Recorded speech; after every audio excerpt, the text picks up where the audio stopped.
Bhagavato Arahato Samma Sambuddhassa. Namo tassa Bhagavato Arahato Samma Sambuddhassa. Namo tassa Bhagavato Arahato Samma Sambuddhassa. Good afternoon, everyone.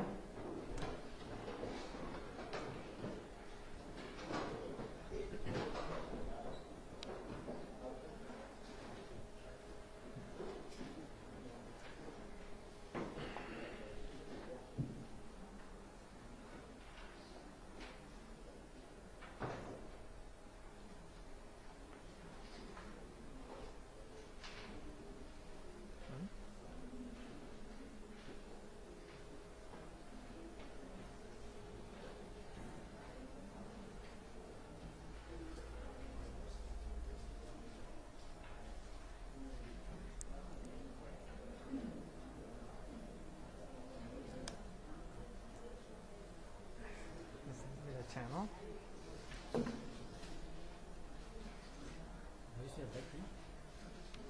No, this one is not working. No, because of this. Because of this one.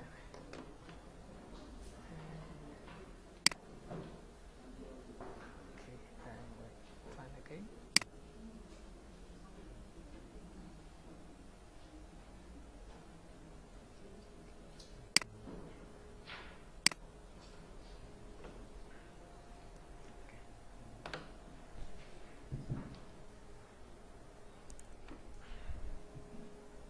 Sorry. So previously we talked about 4 types of path consciousness. We are learning supramundane consciousness, right? So 8 types of Lokapala Sayadaw. So mundane. So we have a 4 types of path consciousness. Magga Sayadaw. Number 1, path consciousness of stream entry. Sotapatti Magga Sayadaw, path consciousness of one's returning. Sakadagami Magga Sayadaw, path consciousness of non-returning. Anagami Magga Sayadaw, and path consciousness of arrangement. Arhata Magga Sayadaw. So these are called path, right? So we have to walk on this path. So then only we will have 4 types of fruition, right? The fruitions are reset. The path consciousness are the causes, right? Because of those path consciousness, we have those reset, the fruition. Actually, the what phala means the fruit, right? The tree bears fruits. So just like that, if we walk on the path consciousness, we will have a fruition consciousness. So we have a 4, street entry, one's returning, non-returning, and arrangement, the same way, right? So altogether we have a 8 supramundane consciousness. So path consciousness is the causes. Because of those one, and we will have a resident consciousness. So that is the fruition consciousness, right? So today we will learn about Sotapanna, right? This is a very important one. Everyone wants to know, I think. So I think it's really interesting to know who is Sotapanna. Actually, becoming Sotapanna is, I think, the most important. So if we become Sotapanna, we are destined to attain Nibbana, right? We are destined to become Arahant. The word Sotapanna can be divided into two words, Sota and Apana. Normally, Sota normally means ear, right? Ear. Chakku, Sota, Kana, Jainwa, Kaya. Normally, But here, Soda means the stream, or water current of the river. Water current of the river. Normally, we translate as it the stream, right? The streams. Apanami intara, or the one who enter the water current of the river. So actually this is the metaphor. So if you understand the meaning, you will understand the definition. Soda means the stream, Apanami intara. So therefore we normally translate the stream intara, right? Sotapana. But the one we study is Sotapatti, right? Not Sotapana. Sotapatti is the path. Sotapana is the passing, right?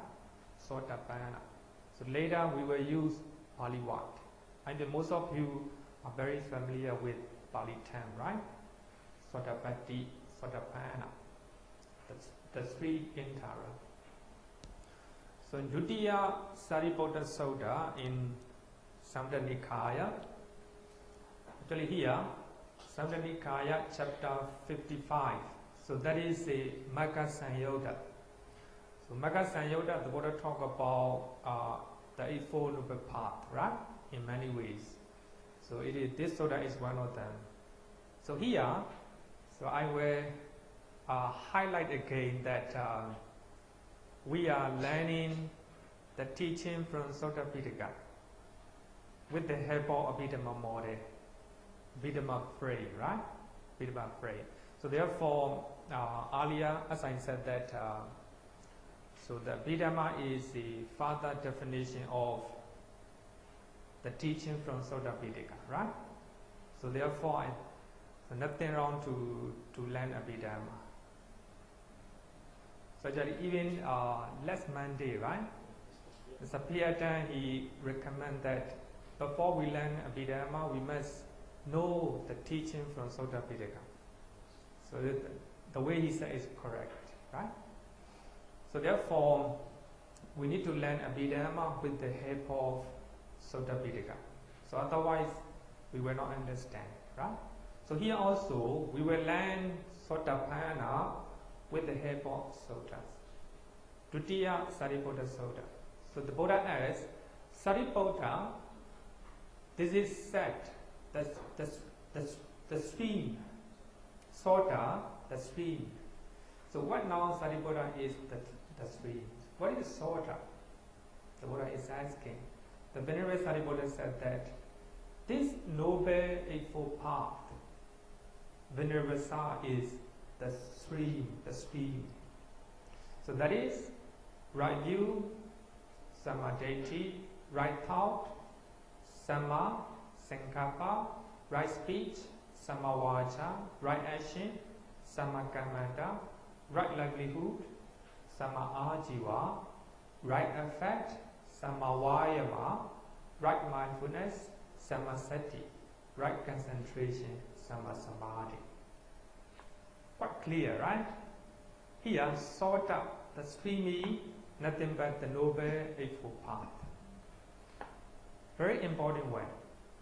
If we want to go to Nibbana, there's only one way, the Noble Eightfold Path, right? But the Buddha in Satipatthana Sutta, the Buddha said that there's only one way to attain Nibbana, that is mindfulness, sati. But mindfulness, supported by the rest of the Noble Eightfold Path. Talking about the Noble Eightfold Path, right? So therefore, when you want to attain Nibbana, you have to go to the stream, right? Otherwise you cannot. So actually here, the stream is the Noble Eightfold Path. Actually here is very beautiful. First of all, you must have right view. So right view here, later I will quote another sutta. What is right view here? To become Sotapanna, we must have a right view. Not in normal one. Here is a higher teaching, right? Supramundane level. Normally we have a different type of right view. Here, higher one, right? Then only we have a right view, we have a right thought. Our thinking will be right. Then if our thinking, our intention is good, and we will use right speeches, and we will act right action, and we will have a right livelihood, right? Then we will have a right effect, right mindfulness, right concentration. So right concentration will lead to right understanding, right? So these are the Noble Eightfold Path. So if you want to attain Nibbana, you must go into that stream, right? You must go the stream, enter the stream. Then the Buddha continued, and the Buddha said that, good Sariputta. So this Noble Eightfold Path is the stream, sort of, right? Then the Buddha continued another question. Sariputta, this is said, a stream in Tara. A stream in Tara. Sotapanna. People always start talking. Sotapanna. So what is now Sariputta is a stream in Tara. So what is Sotapanna? And Venerable Sariputta said that one who possesses this Noble Eightfold Path, Venerable Sa is called a stream in Tara. So this Venerable, why not such a name and clan? So here, if you possess the Noble Eightfold Path, so you will be Sotapanna, right? Sotapanna here is nothing but possessing the Noble Eightfold Path, right? That's Sotapanna. So previous week, the anchor asked me to explain Chula Sotapanna, a lesser stream in Tara. You are trying to practice, right? Trying to practice. Before you become Sotapanna, you can be called Chula Sotapanna. If you are on the right track, if you are practicing the Noble Eightfold Path, right? We can call it a simple way of explanation. Actually, Chula Sotapanna is not mentioned in Pali Canon. It is later only used by the commentary literature, right? So anyway, to make simple, if you are practicing the Noble Eightfold Path with the intention more attaining Nibbana, but the correct way, if you are on the Noble Eightfold Path, walking on the Noble Eightfold Path, so you can be called as a Chula Sotapanna. Simple way, right? So if you have a right view, a right thought, right speech, right action, right livelihood, right effect, right mindfulness, and right concentration, right? You can be called as a Chula Sotapanna. So if you study this sutta, it's quite clear that someone who possesses the Noble Eightfold Path is called Sotapanna. Huh? Sotapanna. This is another way of explanation, right? This is the most popular way of explanation. So this explanation can be found in Magga Sanyutta. If you have question anytime, just raise, right? Anytime.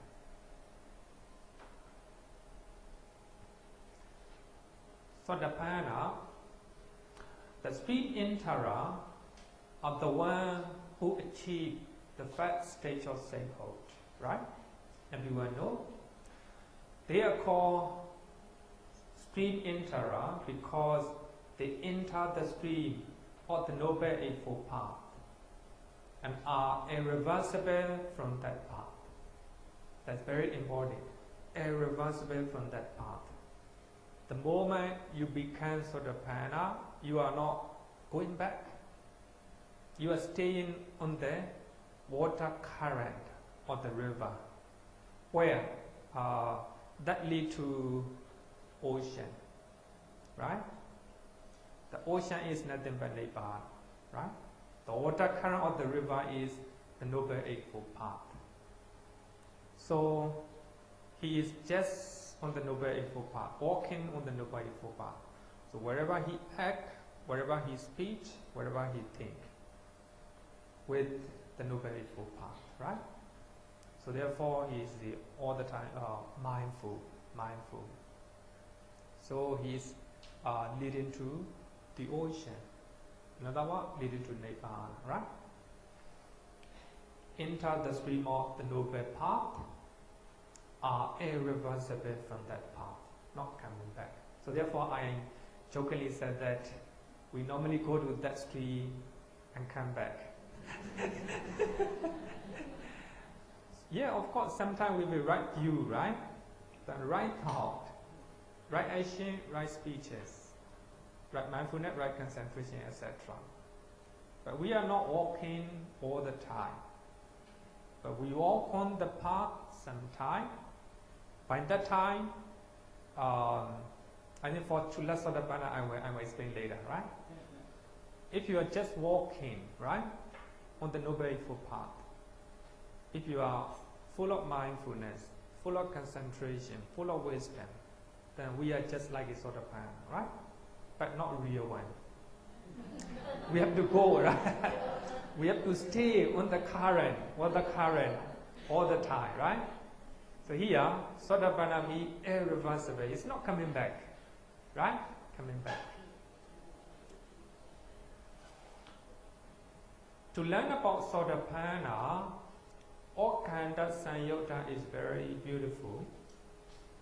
Even last Monday, Mr. Piyatan taught this sutta, and I will repeat it because it's very important to know about Sodapana, right? It's another way of explanation. Okanda means just like a entering, or descending, or climbing down, right? Climbing down. So here, who is Sodapana? So in this sutta, so we have Okanda Sanyota, so we have 10 suttas. So that talk about becoming Sodapana. So in Okanda Sanyota, the Buddha said that 6 internal bases are impermanent, changing, becoming otherwise. Becoming otherwise means it's not the way what we think, right? 6 external bases are impermanent. Consciousness is impermanent. Contact is impermanent. Feeling are impermanent. Perceptions is impermanent.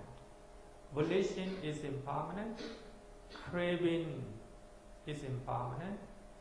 4 great elements, Chatumaha Bhutara, are impermanent. Most importantly, 5 aggregates are impermanent. So actually the Buddha used 10 suttas, 10 discourses. The reason is it depends on the listener, right? Some listeners would like to hear. They were attain enlightenment by listening 5 aggregate. Some people they will like it 6 internal bases. So based on their understanding, the Buddha used different terms, right? Everything the same. So here, let's talk about 5 aggregates, right? So in that sutta, the Buddha said that the form is impermanent. Feeling is impermanent. So now we're very happy. Then after for a while, change, right? Impermanent. Now we feel depressed, right? But it will change sooner or later. It's impermanent, changing, right? Changing. We must understand that. Then another one is the perception. Our perception about a person, our perception about a thing will change, right? It's impermanent. Then volitional formation is impermanent, and consciousness is impermanent. So 5 aggregates are impermanent.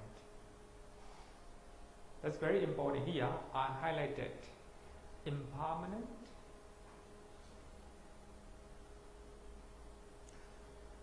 One who places faith in those teachings and resort on them, that is called a faith follower. Sattanusari. Actually, I use Pali terms not for you, for me, because when I teach, when I see Pali wise, it's easy to understand and easy to explain. So it's just for me, right? Not for you. One who places faith. That's very important. So in those teachings and resolve on them, that's in this way, that's me impermanent, changing, becoming otherwise, right? If you believe in the impermanence of 5 aggregate, if you believe that internal and external bases are impermanent, if you firm belief, right? It is called faith follower. Faith follower. It's not real Sotapanna. What we call it Chula Sotapanna. So actually, here the Buddha talk about 3 types of people. Number 1, faith follower. But we do not have real understanding about impermanence. Then we firmly believe that our mind is impermanent, our body is impermanent. If you have such type of unwavering faith, not in the teachings of the Buddha, that reality, the Dhamma, right?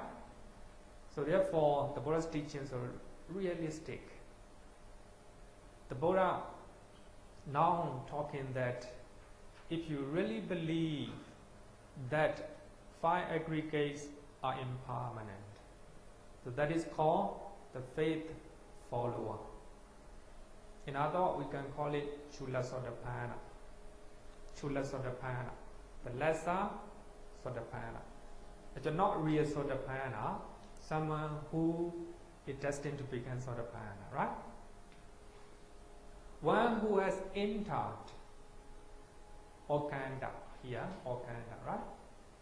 One who has entered the fixed causal rightness.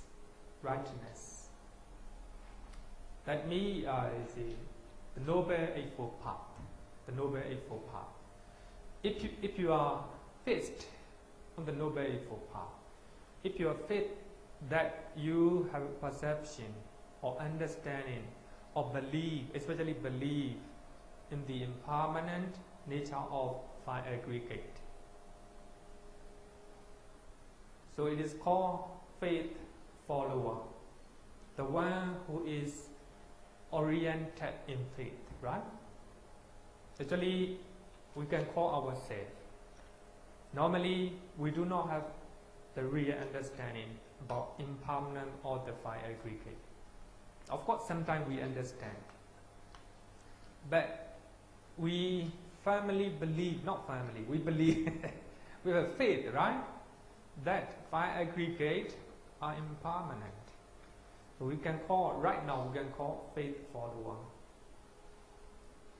Such one enter the fixed causal rightness. He will do right things, right? Now enter the plane of superior persons. Superior person. Actually, this is a translation of Bhagavad. Normally, when I use, I use translation of Bhagavad. Enter the plane of superior persons. Sapurisa Bhumi. Sapurisa Bhumi. Bhumi is the place. Enter the place or the plane of superior person, the higher people, right? Transcending that the plane of the worldlings, Puthojana. Normally, we do not believe the impermanent nature of five aggregate, right? Normally, we do not believe. So, even though we are reading the suttas, even though we are listening to the Dhamma, normally, only rare occasion, right? We believe the impermanent nature of five aggregate. But here, you firmly believe that five aggregate or 12 bases are impermanent. So if you have such a faith, you transcend the plane of worldlings, the plane of normal people. He is incapable of doing any deed, by reason of which he might be reborn in hell, in the animal realm, or in the domain of ghost. So here, normally we have 5 woeful states, right? Here, in most of the sutta, we have only three. So, hell, animal realm, the domains of ghost. So actually, normally in suttas, we combine asura, demon, right?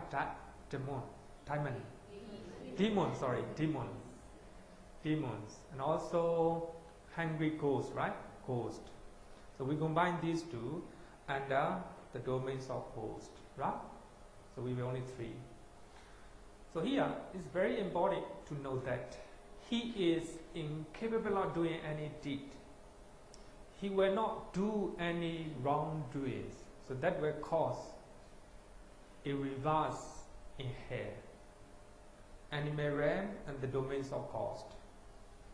So therefore, we normally say that Sotapannas will not go to 4 woeful state, right?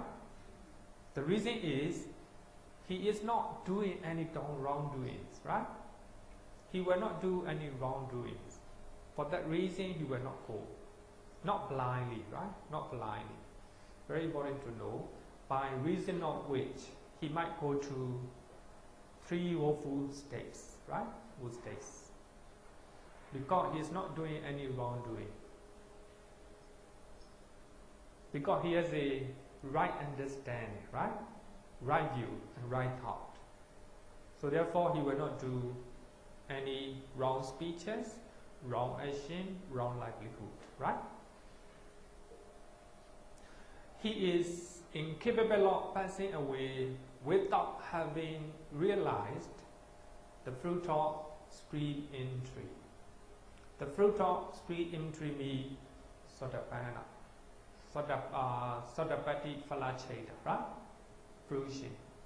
So here, the fruit of spirit entry. So it's quite clear that what we call it Chula Sotapanna, right? If we become Chula Sotapanna, we will right away, in this very life, we will become Sotapanna.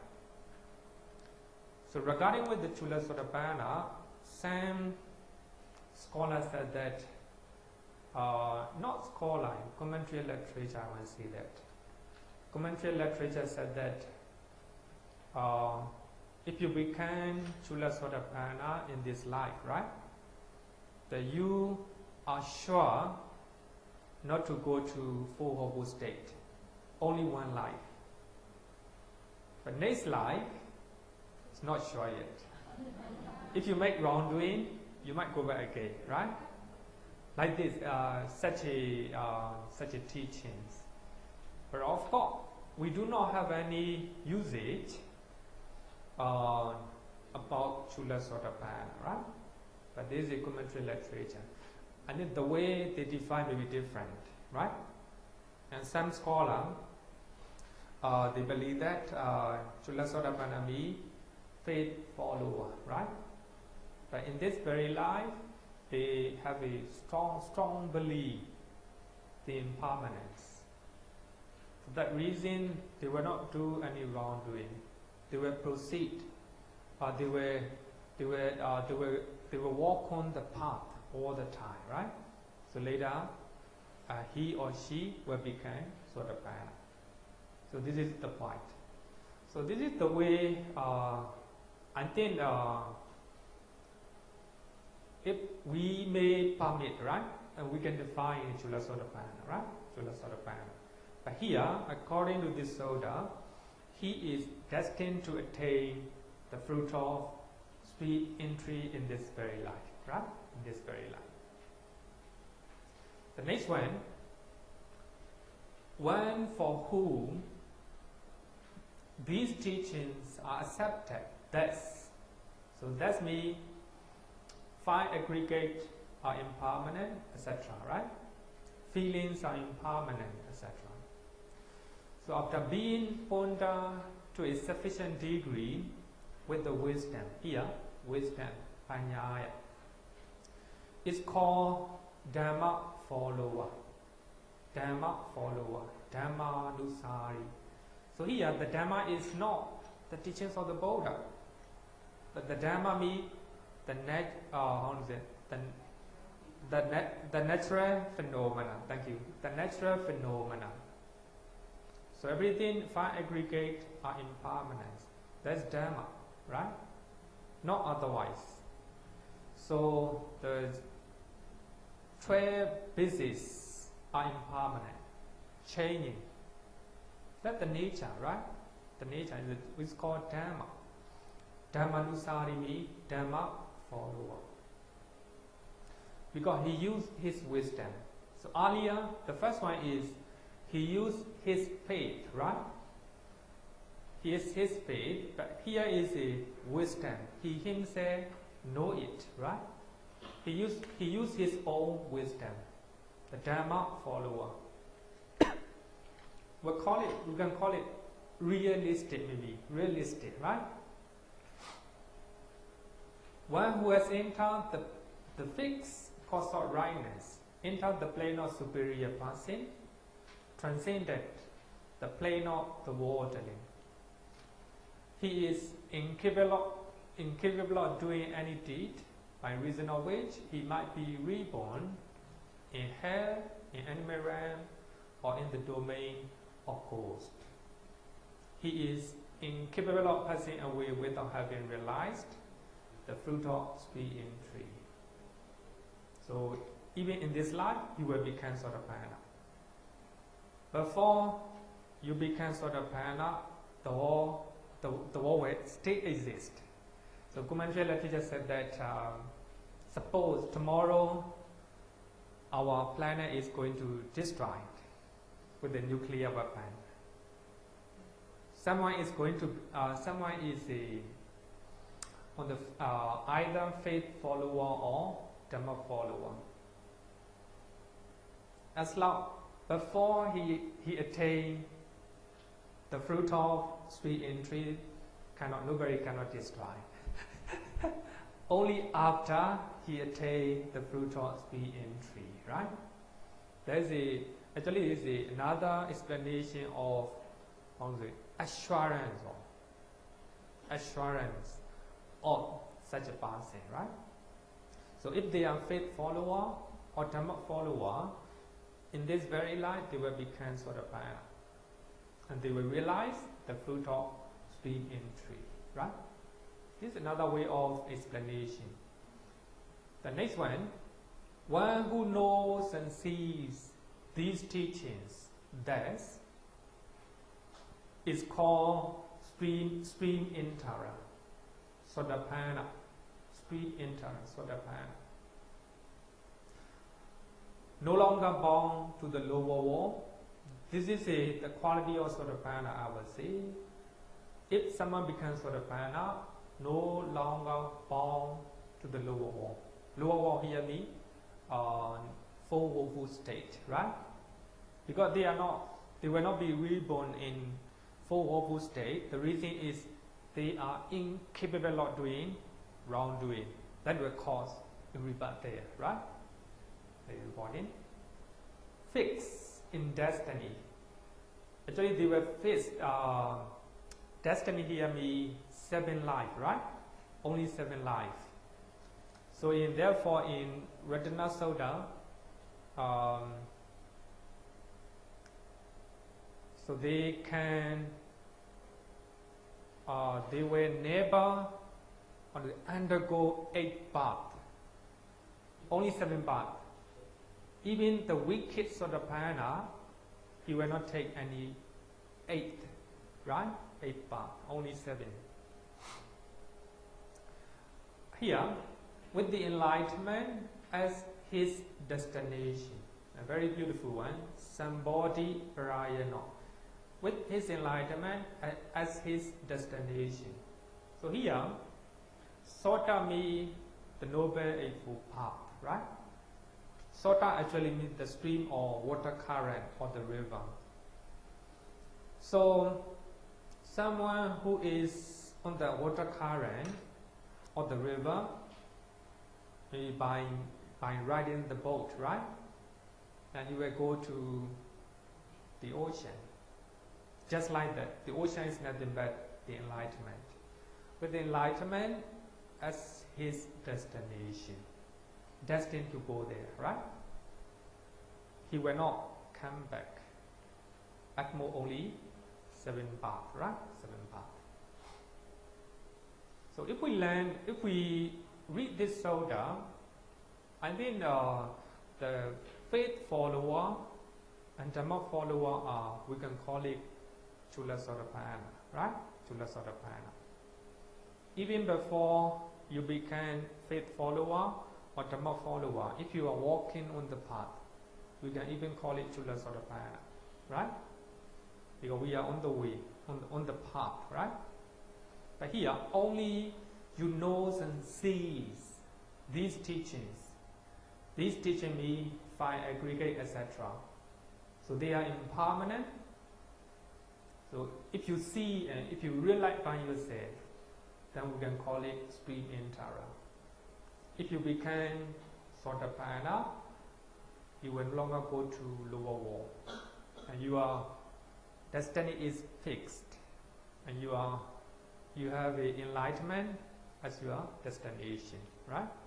This is a typical explanation from the Pali Canon, right?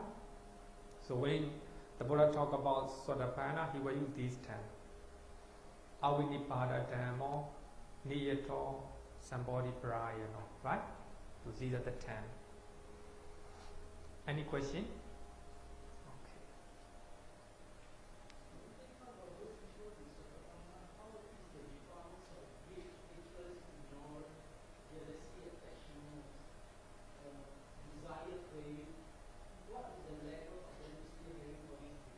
Okay, thank you for the question. We will come to that.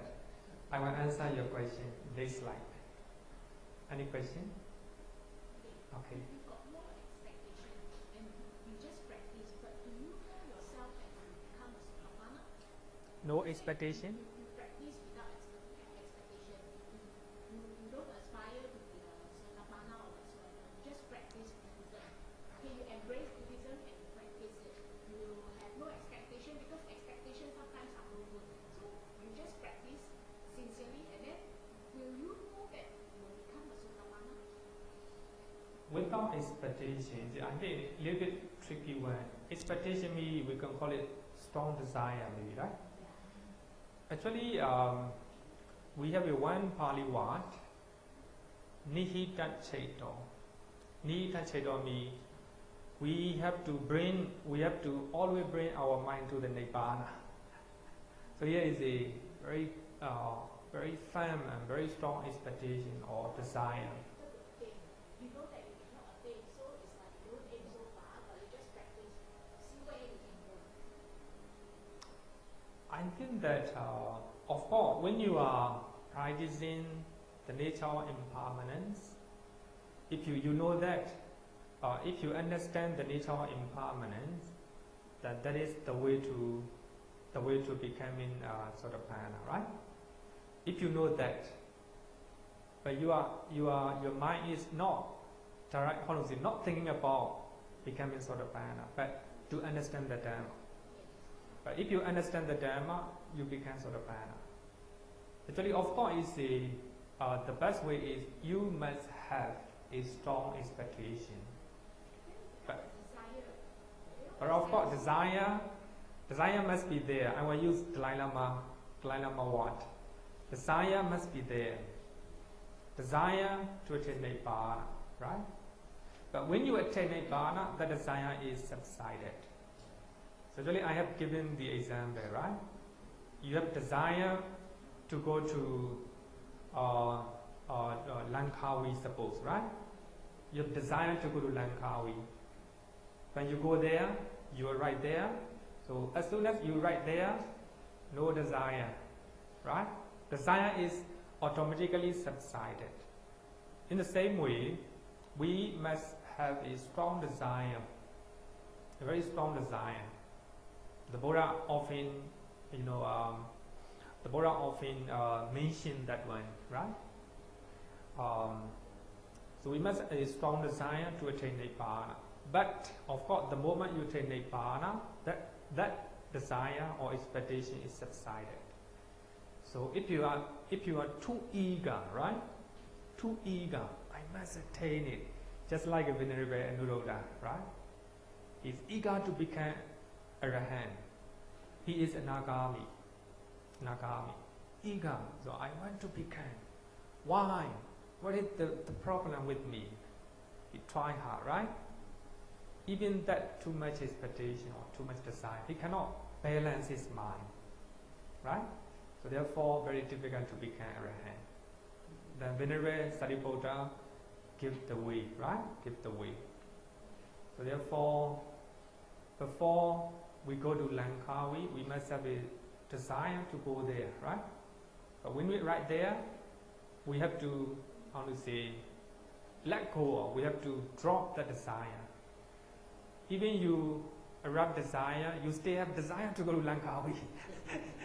I did not go, right? So I didn't, like this. So, of course, desire is something that we have to abandon, but we still have to use it as a vehicle, right? Vehicle to go to Nibbana. Any question? Okay, so let's go.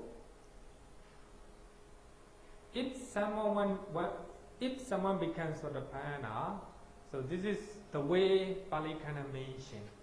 So this is from Dhammacakkappavattana Sutta, Samyutta Nikaya. 56 copy. 56. This is a Sacha Sanyota. This is the last chapter of Samyutta Nikaya. So Sacha, or the truth, the Four Noble Truths, is very important. That so the reciter of the first Buddhist council, they keep it as the last, right? The last. So the I know the Dhammacakku. Why this discourse, Dhammacakkappavattana Sutta? So while this discourse was being spoken, there arose in the Venerable Cornea the death-free, stainless version of the Dhamma. Stainless vision of the Dhamma, Dhammacakku. Whatever is subject to origination is all subject to cessation. That is very important line. This how somebody becomes Sotapanna, right? Whatever is subject to origination is all subject to cessation. Yankainchi, Samudaya Dhamma, Sabbanda, Nirodha Dhamma.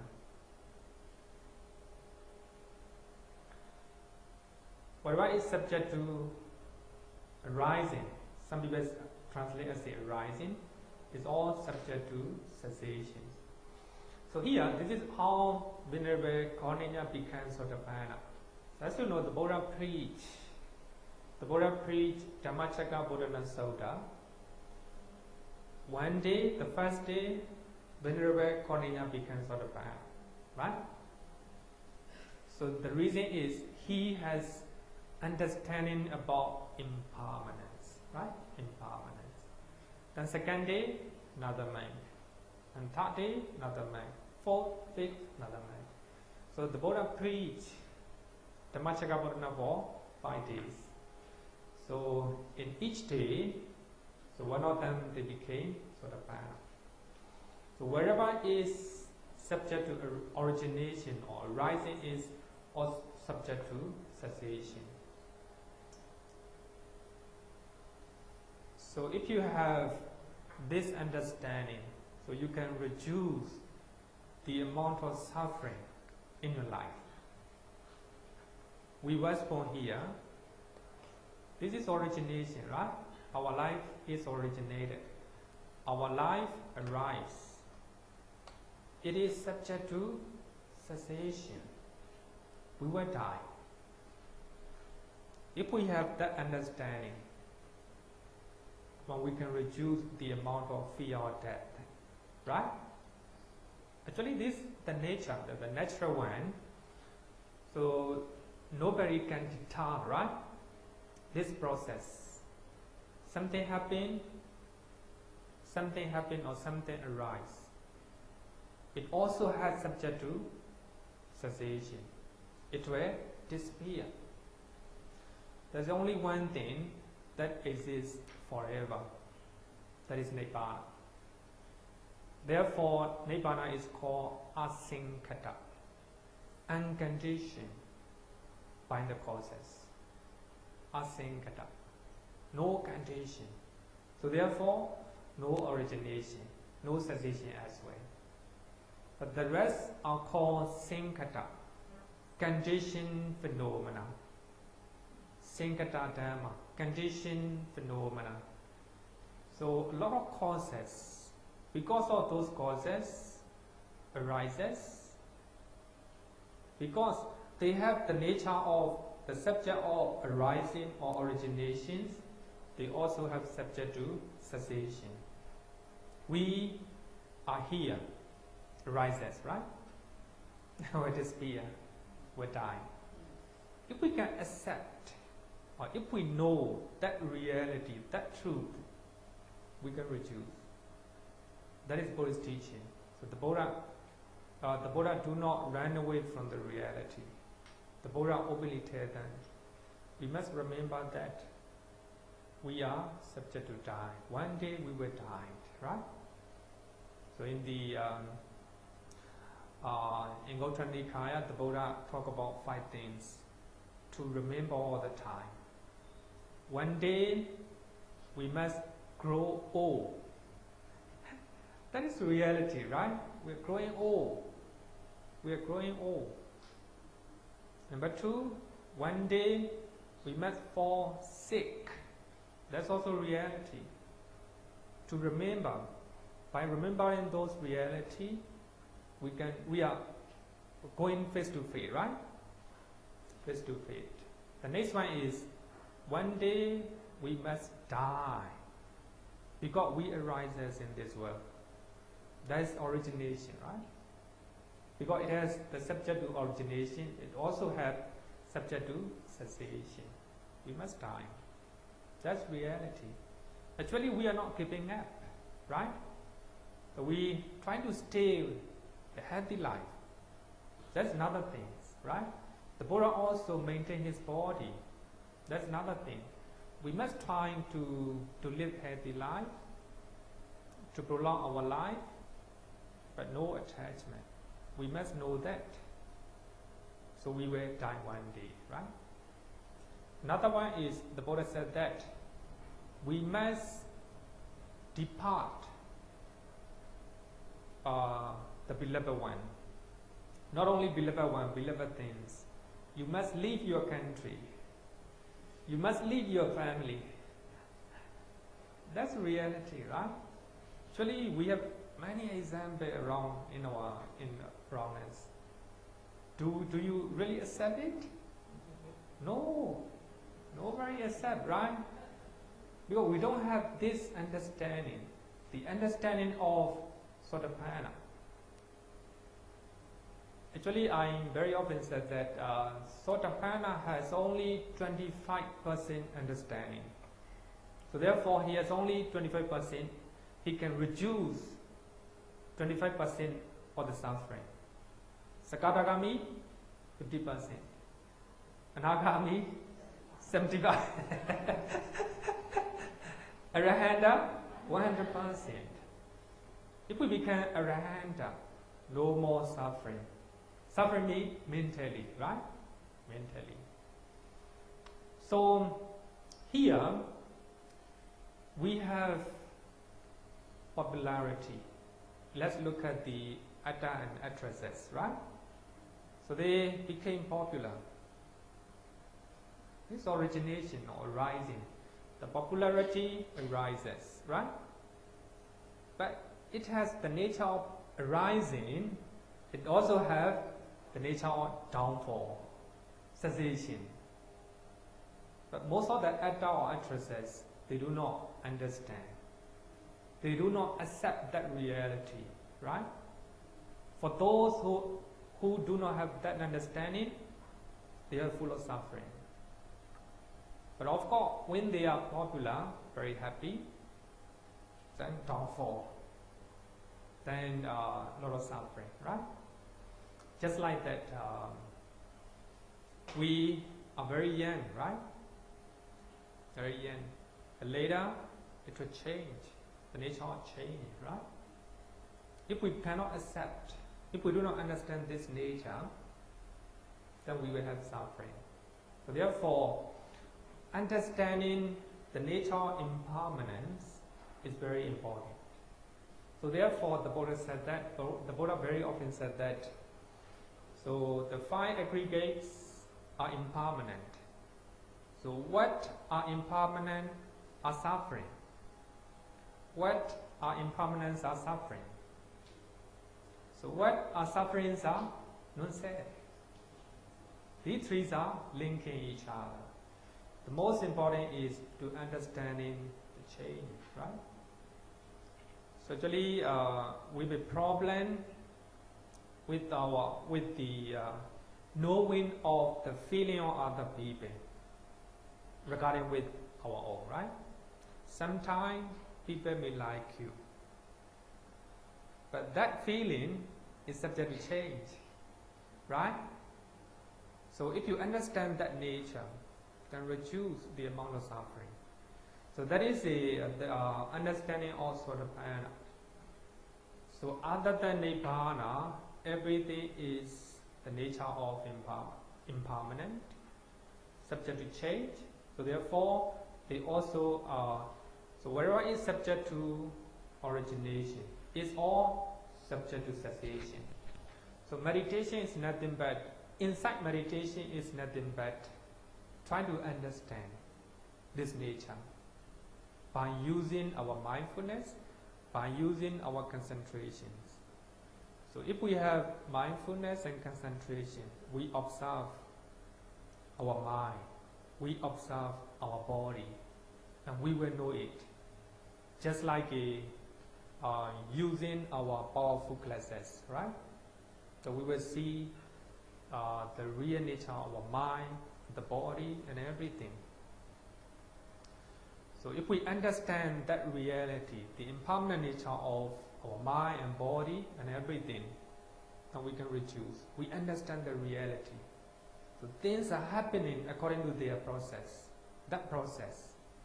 So if we really understand, if we really accept it, if things happen in their own way, no suffering at all. We accept it. We accept it. That doesn't mean passive view. It doesn't mean. Suppose we have the understanding that one day we will die, right? We understand that. Then we try to stay a healthy life. But things were, we will die one day, right? One day. But if we encounter with the death, dying, right? Dying moment, then we understand, we accept it. Right? No deep breathing, no fear at all, right? No fear at all. But the way we face, right? We face. We try to, face the halfway, right? Face to face. Face the problem halfway. Face the problem halfway or face to face, right? So therefore, everything. So now, most of you have a children. So you have a children. The children are originated in your life, right? But they are subject to origination. But they are also subject to cessation. One way or another, and you will depart to them or they will depart. If you have that understanding, no depression, right? No depression. You know the real nature of everything, right? Not easy. So therefore, the Buddha said that. So his teaching is just like a going against the currents. If you flow with the current, very easy, right? Very easy, just enjoying. But going against the currents, not easy. We need a lot of effort. We need a lot of determination, right? So here, we are learning supramundane consciousness. Supramundane, very high, right? Higher level.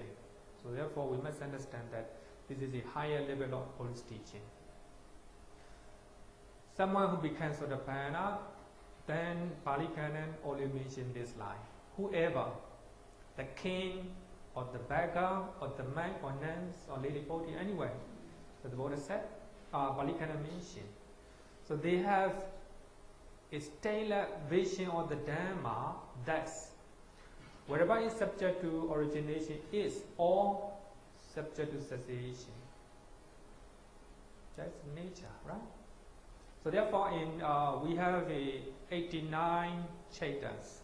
So Mandan, not Mandan, even 89, even the Magga chaita and Phala chaita. So they have this nature. They are conditioned. So other than Nibbana, all the chaita, then all the rupa are impermanent, right? So wherever is subject to origination is all subject to cessation. Chaita is impermanent, always changing. For that reason, so the Buddha and Arahant and Anagami, they try to stop the chaita. We call it cessation attainment, right? Cessation attainment. No chaita at all. So the body is just like a dead body. Trying to stop and condition phenomena. In that way, they can experience unconditioned phenomena, Nibbana, right? They can experience the bliss of Nibbana this way.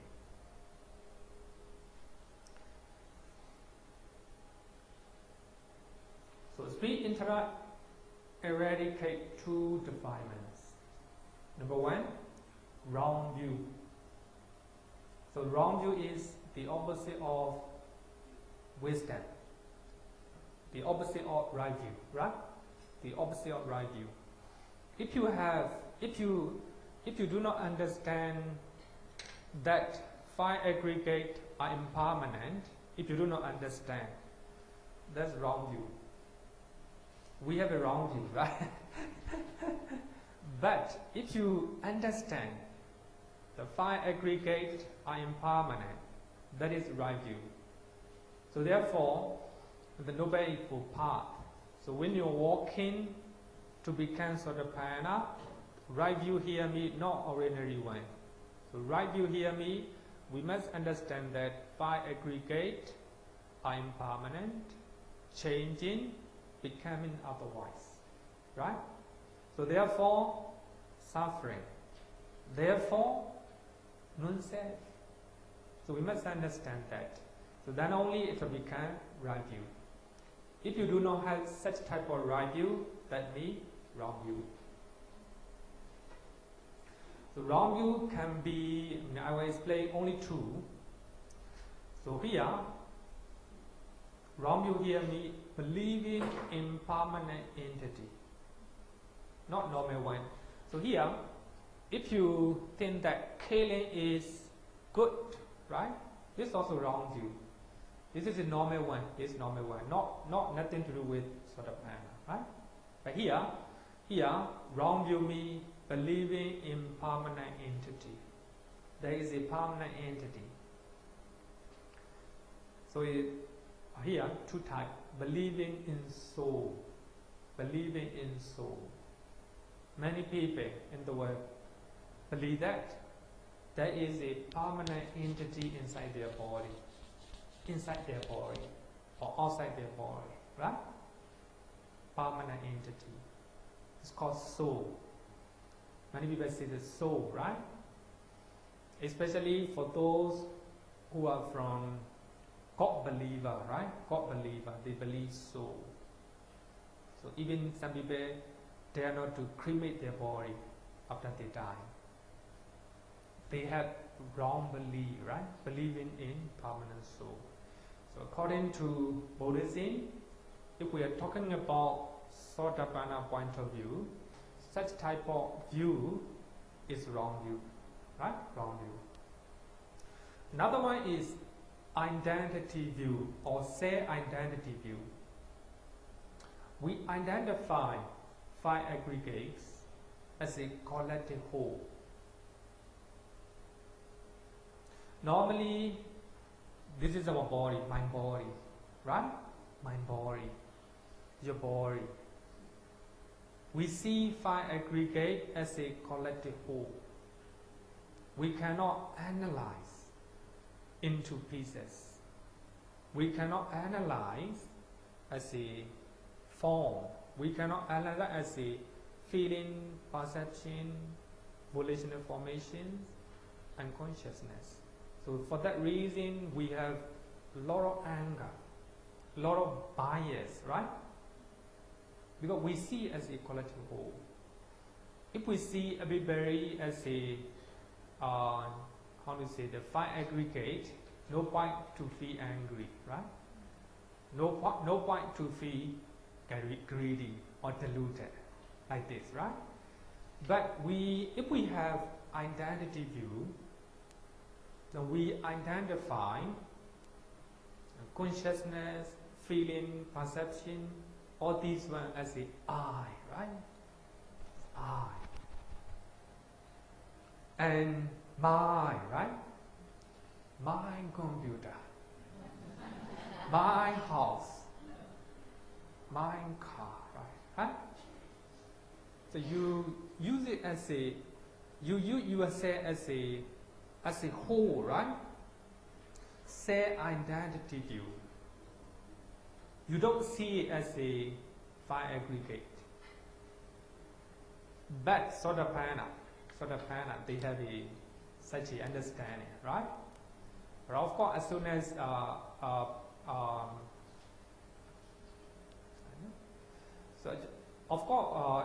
as long as we do not become Sotapanna, we stay at such one, right? Some people are very, they have a very strong view about I, right? Mine and myself. So therefore, they are very selfish, right? If they are very selfish, and they will have a very big suffering, right? Of course. My husband, right? You don't see him as a five aggregate. No, what I mean is trying to reduce as much as possible. Because we have a lot of self-identity view, right? Self-identity view. I am Singaporean. Very strong. If you're very strong, without wisdom, then it will lead to much suffering. Like this, right? Like this. So therefore, we must try to understand, to see as a five aggregate, just phenomena, right? Just a Dhamma, not as I, not as mine, right? If you have a lot of I, a lot of mine, a lot of yourself, then a lot of problem, right? So to reduce as much as possible. I mean, talking on the view of Sotapanna, right? Must understand this one. from the above, top-down view, right? Top-down view. So these two, especially we are lucky, very lucky as a Buddhist, that we don't have a number one, believing in soul. But many Singaporeans here, they believe in soul. They believe in soul, right? So I think, of course, as long as you do not become Sotapanna, you still have such one. But trying to understand, right? At least we must try to become a faith follower. Saddha Anusari, right? If we cannot become Dhamma Anusari, if we cannot become Dhamma follower, at least we must become faith follower. So we are reading, we are learning the Dhamma, so we understand the nature of impermanence, right? So actually, at least we must try to have such a faith, impermanent. It's quite clear, I think. Mind changing, right? Our body changing all the time. Impermanent nature, right? Our environment is changing all the time. The buildings are changing, right? Impermanent nature. So by looking at those changes, we have a strong faith in the teachings of the Buddha, right? Number two, doubt, vicikkecha. The doubt is opposite of faith. If you do not have faith, not faith in other things, not faith in the Dhamma. Dhamma here means not teachings of the Buddha, the nature, right? The five aggregate, our mind, our body, our environment, our family, our monasteries, changing, right? Changing. It's not the way we want to be. So therefore, if we have such type of faith, faith in impermanence, faith in suffering, faith in the teachings of the Buddha, right? Then you will become faith follower. Faith follower. Even you do not realize the nature of impermanence, right? But you can understand the nature of impermanence. So if you are mindful all the time about impermanent nature, then you will less suffering. Doubt. That is, if you have faith, you don't have doubt, right? So if someone becomes Sotapanna and he himself realizes the mind is changing, the mind is impermanent, the body is changing, impermanent, and he now realizes that what the Buddha taught is really correct. For that reason, he firmly believes not only the Dhamma, but also the Buddha who teach the Dhamma. And he now believes that there may be people who are following that Dhamma and who realize this truth. Now, just like me, right? Just like me. Now I understand the nature of impermanence. So that is truth. That's not wrong. That's reality. That's something we can realize. So what the Buddha taught, the Dhamma, this nature, what the Buddha taught is 100% correct. That he firmly believed to the Buddha. Just like me right now. So there may be many people who realize that nature. That is Sangha.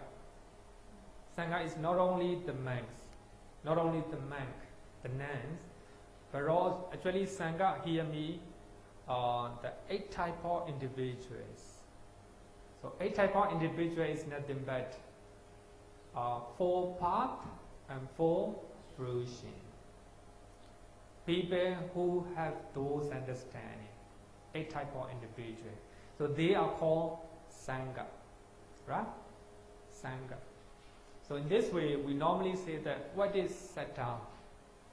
Saddha is a faith in the Buddha, Dhamma and Sangha. But when we say that, not normal belief, right? Not normal belief, based on his understanding. So therefore, Sotapanna is Venerable Sariputta used one term. Sotapanna is non-believer. We can even call it atheist.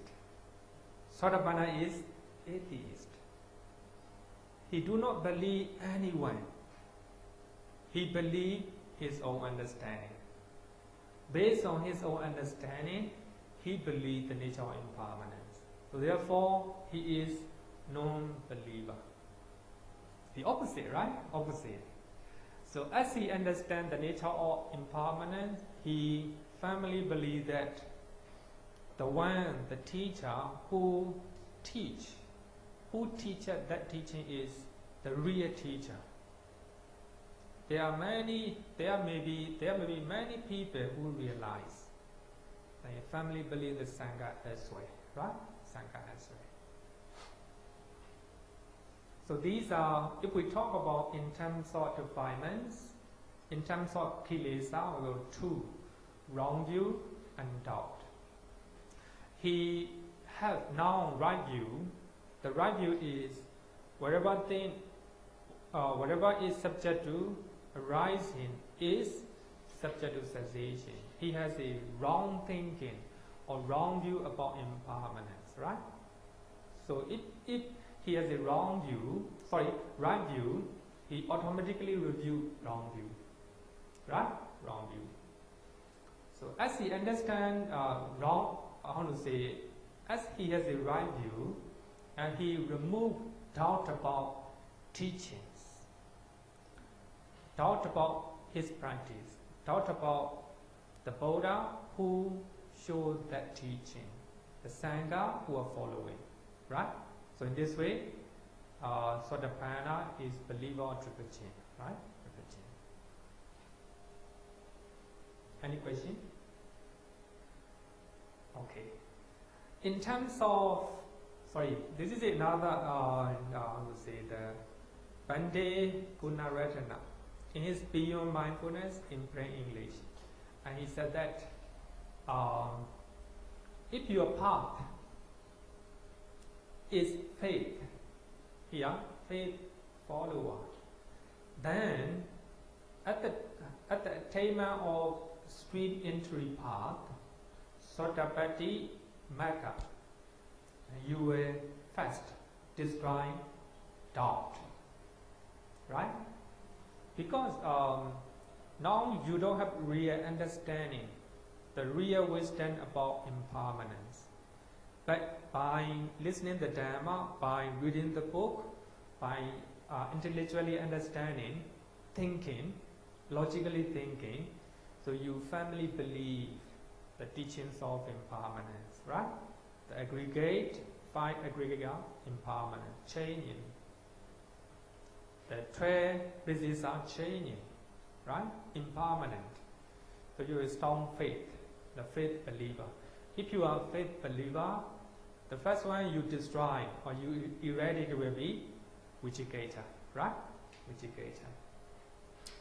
If your path is wisdom, if you are Dhamma follower, then at the attainment of street entry path, so you will first destroy the notion of self. So the notion of self, as I said, two, right? So the notion of soul and the notion of self-identity view, right? So because you have a wisdom, so you may not believe the teachings of the impermanence, but you try to follow, want to practice according to what the Buddha taught. So later you yourself understand that. So whatever is subject to arising is subject to cessation. So mind is impermanent. You yourself understand with your own wisdom. Body is impermanent. You yourself know it, right? So therefore, he first removed the notion of self. or the wrong view. So later he removed doubt about the Dhamma, Buddha and Sangha, right?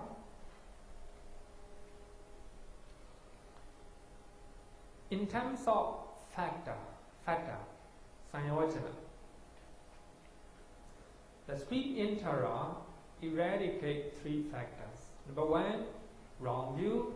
Number two, adherent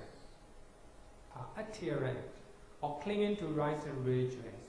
Sila Pramanta. Number three, doubt. So actually the first two factors are annotated. So actually Pali Canon usually mention factor, right? Later we will learn Sotapanna eradicate three factors, right? Three factors. Nagami eradicate 5. Arahant 10, like this, right? We learn. So in terms of factor, Sanyojana. Factor here means something that tie you, right? Something that tie you. Normally we have clinging to rights and rituals. So we have a lot of rights and rituals, or we have a lot of traditions. We have clinging to that. We believe that by performing such a rites and rituals, and we will have a liberation. At least we'll go to up, right? Rites and rituals. But if you become Sotapanna, you know that it's not the way, it's not the right way. The right way is by removing the factors or defilements. So when you become Sotapanna, right? So actually we have a lot of rites and rituals, especially among the people, right? Even among the monks as well. We have a lot of rites and rituals. We have a lot of clinging to that.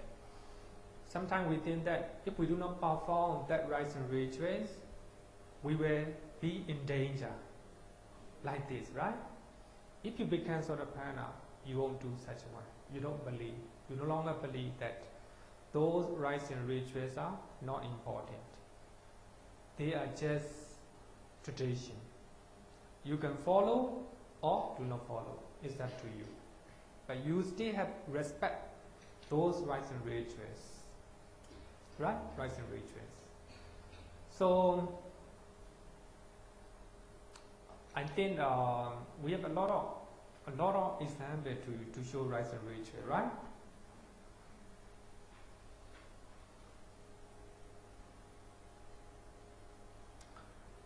Sometimes at the funeral we burn the paper, right? We burn the paper. That's the rites and rituals. But we may have some effect, or good effect, or right effect, we don't know. But for Sotapanna, not important for him. So what he believes is just the Dhamma, right? So as a Sotapanna, even offering food to the Buddha is not important for him. But he still respect. He will still do it with the respect to the Buddha, right? For him, the most important is the Dhamma, the practice, right? Dana, Sila, Bhavana. So therefore, I mean, Buddhism is very beautiful. Dana, Sila, Bhavana. That's all. That's all. If you want to upgrade or go higher, Sila, Samadhi, Panya. There's only three things. Sila, Samadhi, Panya. For Sotapanna, what important is Sila, Samadhi, Panya, right? So therefore, for him, rites and rituals are not important. He doesn't have any clinging, but he may still perform it, right? Perform, but he doesn't have any clinging. And doubt.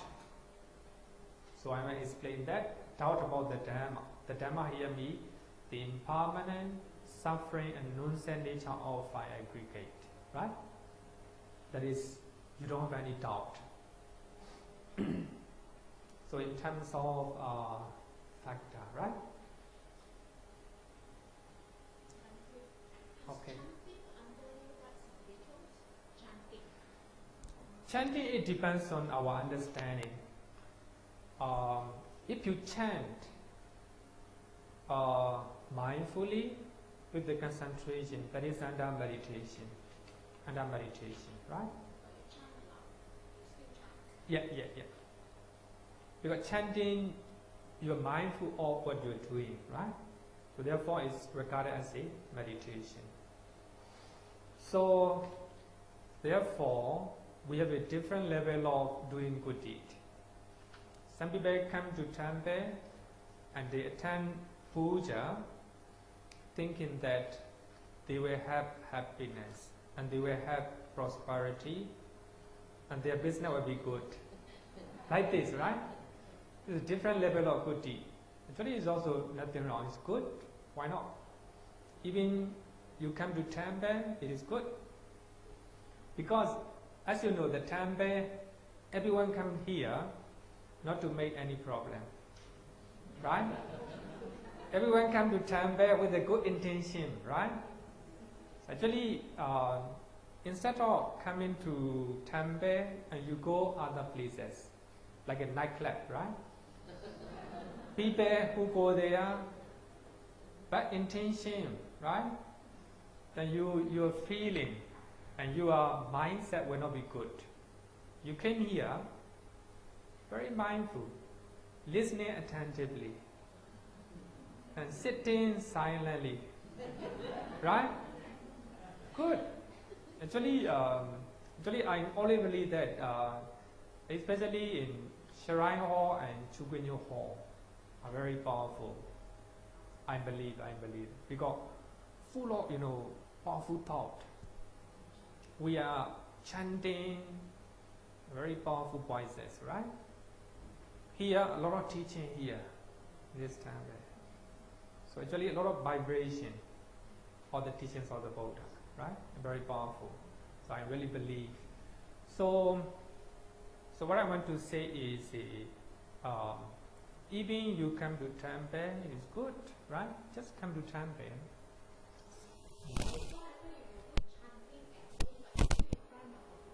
Yeah. And then the next question is, the next question is chanting and meditation. Which one actually is better? Meditation is better. So because the Buddha is going to die, right?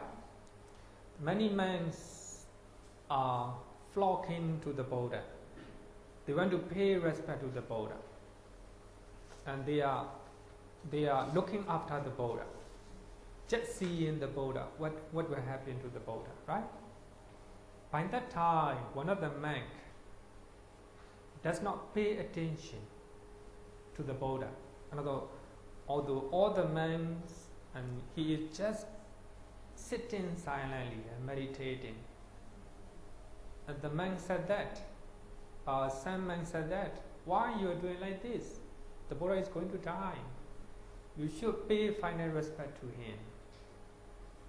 Now he said that, I am following his path. So this news was reported to the Buddha, and the Buddha said that he is right. He is practicing the Dhamma, and by doing so, he is meeting with me. This is a Mahaparinibbana Sutta. I don't know where. Not sure in Mahaparinibbana Sutta, right? So what I mean here is, people may not come to temple to attend puja, or some people may not come to classes, but they are reading, they are practicing meditation on the right way. But better, it's better. But here, puja also very important.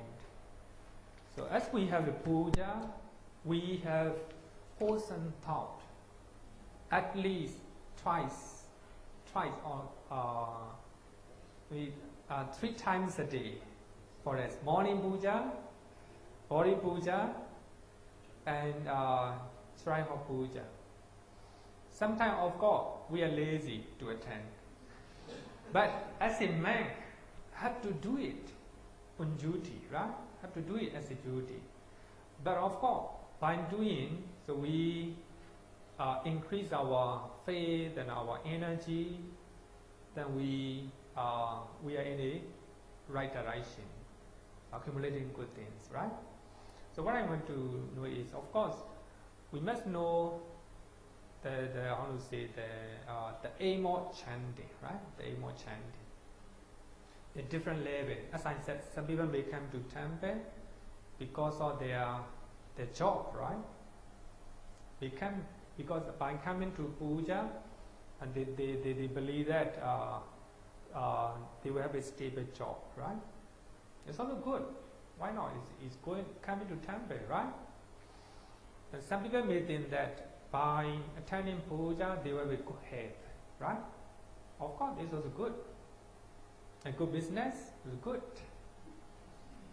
But the most high thing is meditation, right? Meditation. You are mindful what you're doing.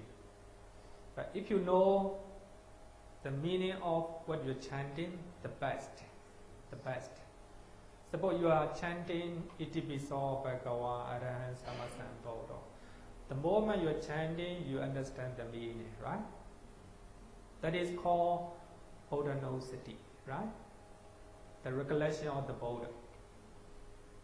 So the puja is under meditation.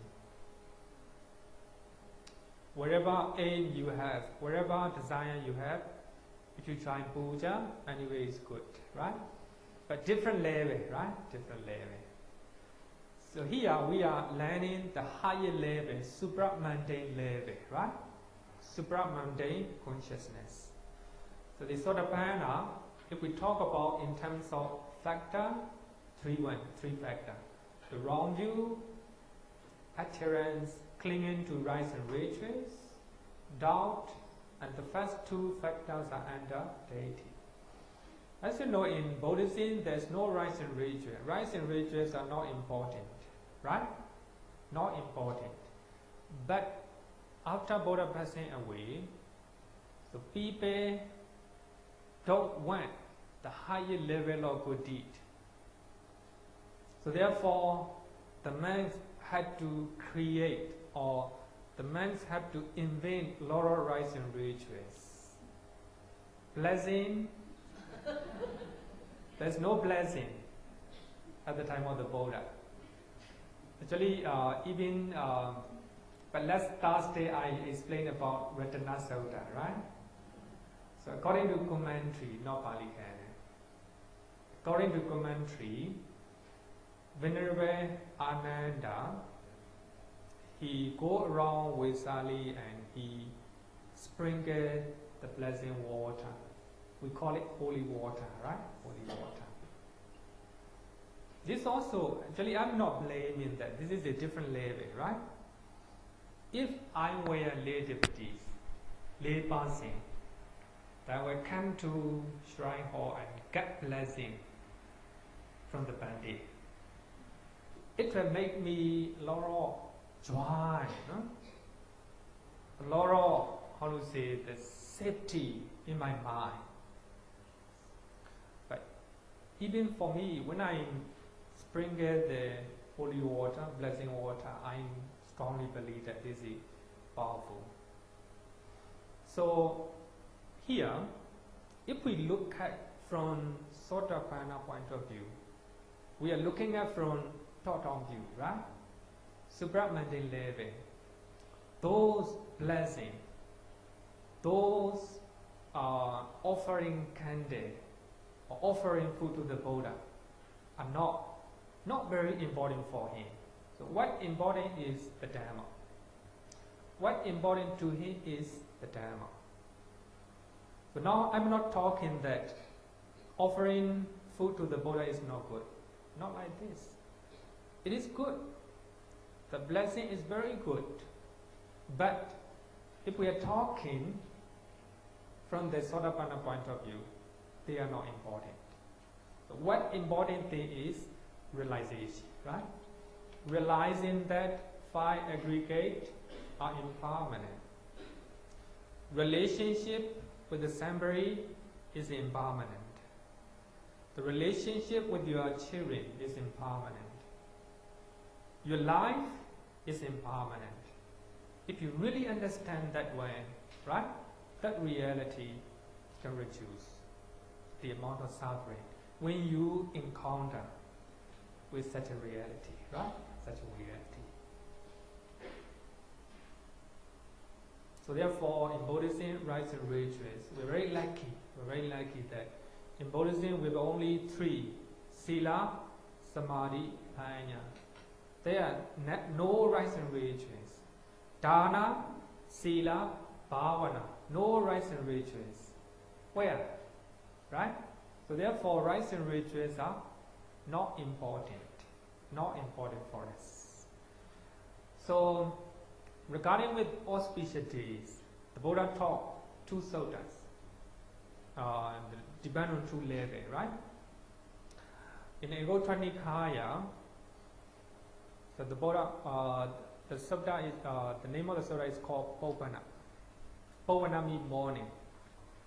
So Bhikkhu Bodhi translate as a auspicious day. Auspicious days, right? So in that sutta, the Buddha said that if you are doing good things with your body, with your speech, with your mind, that will be good morning. In the afternoon, you do good things, bodily, verbally, and mentally, you will have a good afternoon. If you are doing good things, bodily, verbally, and mentally, in the evening, good evening. Very beautiful, right? That is the teachings of the Buddha. So if you want to have a blessing, right? We can substitute auspicious with the blessing, right? So if you are doing good things in the morning, afternoon, and the evening, good things, and pleasant day, right? Pleasant day. You don't need blessing. You don't need blessing. So another sutta is called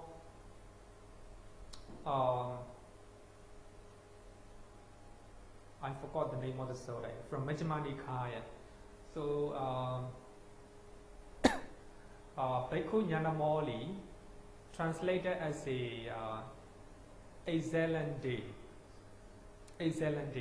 or auspicious day. Not Bhikkhu Nyanamoli, Bhikkhu Sanisaro translated as a auspicious day.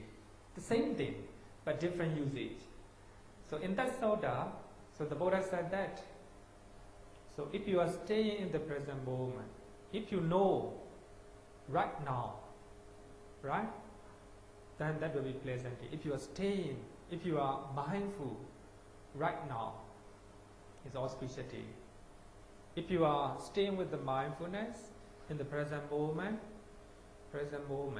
without any ill-will, without any lust,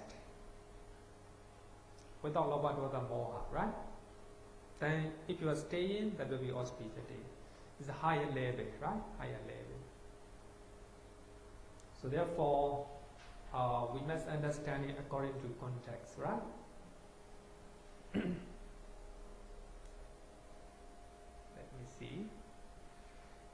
According to Atasalini, the commentary of the first Abhidhamma text, so apart from wrong view, doubt, and clinging to rites and rituals, Sri Intara eradicates envy and avarice, asa and material. Actually, asa and material will be learned in second chapter in detail. So here, asa means you cannot rejoice the success of other people, the prosperity of other people, the popularity of other people, the knowledge of other people. That is called envy, jealousy. We call it jealousy. So Sotapanna do not have any jealous mind. Jealousy is very, very big, right? Very gross defilements. So normally, of course, everybody has a jealous mind, right? If one person is better than you, normally may arise. Jealousy may arise in your job, in your social life, in your family, right? If you cannot congratulate their success, their popularity and their richness, their business, then that will be envy or jealousy. So that is very gross defilement, right? Sotapanna doesn't have such one. Actually here, envy is under hatred. You don't like it. You don't like their success. You don't like their prosperity like this, right? So that is related to hatred. So according to suttas, as you know, Sotapanna just remove only doubt and wrong view, right? There's no mention about hatred, dosa.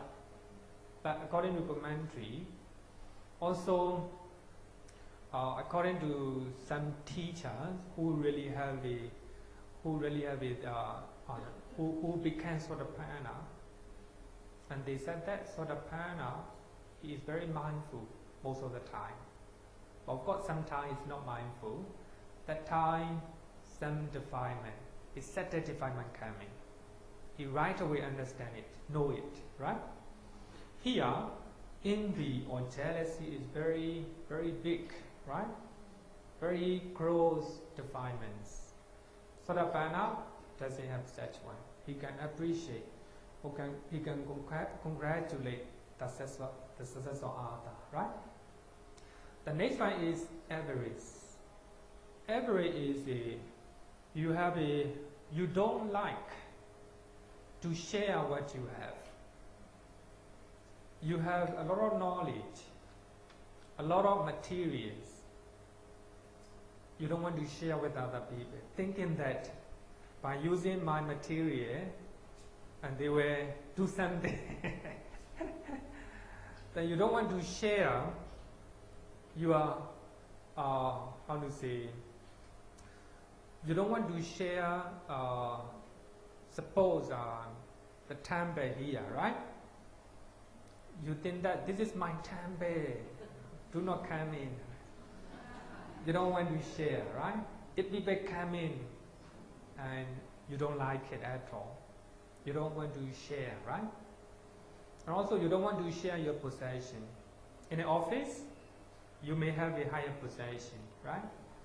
If someone is doing performing good, better than you, he will overtake, or he will take your possession, right? You don't want at all. So you're trying to deter or prevent, right? You use very, very bad way, right? Sotapanna, he doesn't have such one, avarice, right? So these two main factors will be learned in second chapter in details, right? This is according to commentary. The next one, this is from Bhikkhu Bodhi book. This one from this book. It cuts off all greed, hatred, and delusion, strong enough to lead to a subhuman rebirth.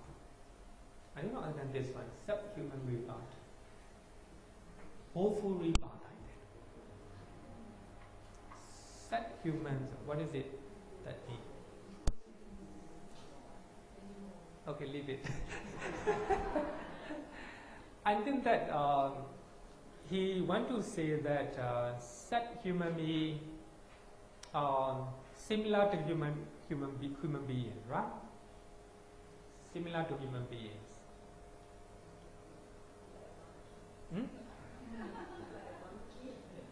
Like a monkey's anime. Monkey's anime, right? Sorry? No wise. Of course, maybe not intelligent, very down. He doesn't know right? Like this. Especially in our environment, we have disabled people, right? Especially mentally, for those people. Subhuman rebirth. Abnormal, I would say, no? Abnormal one. Strong enough to lead to subhuman rebirth. One who has undergone the experience of split entry is assured of reaching final deliverance, enlightenment, Nibbana, in maximum of 7 lives, and never being reborn in any of those 2 planes of existence. This one we have already learned, right? This is from Ratana Sutta. They can never undergo an 8th path. Not born, Atama Madi, right? So the wicked Sotapanna, they will attain enlightenment 7 paths, right? Not more than that. Not more than that. Any question? One question? Okay, so let's close our class.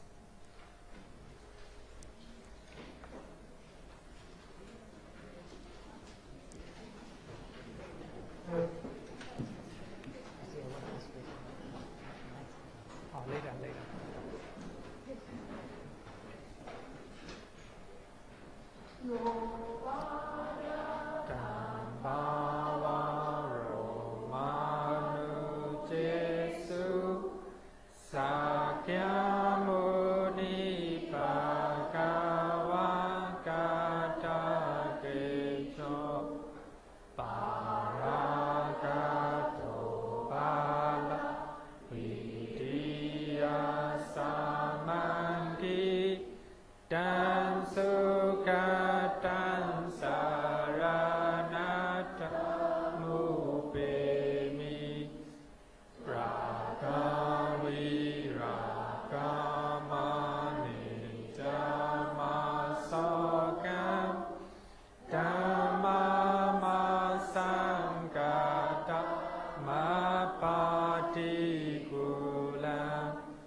Yugesu Atacha